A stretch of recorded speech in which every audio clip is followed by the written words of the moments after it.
are bracing for something so horrific. Yeah, and I mean, the models today are very closed in on where this landfall is going to end up being tomorrow night, and that's somewhere in the Tampa Bay metro area. So really, as we get closer and closer to landfall, all signs are pointing towards that's where landfall is, and the storm surge right near and just south of landfall could be absolutely catastrophic. Now, Milton, this morning, let me give you an update. What's happened overnight is you might see the winds have come down a little bit, okay? That's because this storm is undergoing an evolution, and in that evolution, the size of it is getting bigger. So now we're seeing the tropical storm force winds extending outwards 105 miles from the center, and later on today, as it's finishing up, as we call it, an eye wall replacement cycle, you'll notice the eye will clear out again, the winds will go back up again, and it will look like just a very, very dangerous storm. Now, as we get closer to landfall tomorrow, notice it's going to the northeast. That's the steering currents, and landfall happens a little bit later. So instead of tomorrow around 8, that landfall looks closer to midnight tomorrow night,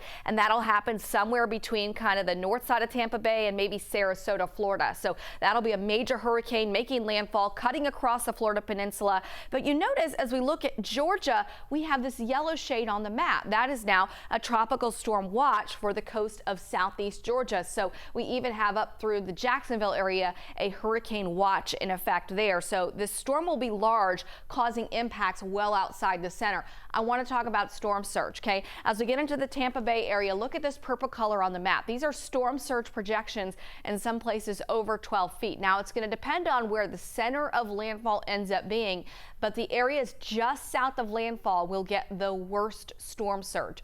The Hurricane Center going 10 to 15 feet storm surge, which is high enough to where in a 2-story building, that water's coming well into the 2nd story. And that's why these mandatory evacuations are things that people need to take so incredibly seriously. You can see here on forecast track tomorrow, 4 o'clock, it's still on its approach to landfall. And then there we go. Landfall happening sometime between maybe 11 p.m. and 2 o'clock in the morning, somewhere near and about Tampa Bay, and then from there cutting across the coast. You notice in South Georgia there will be some rain moving in, but none of that rain will get its way northward into our area because we have our fall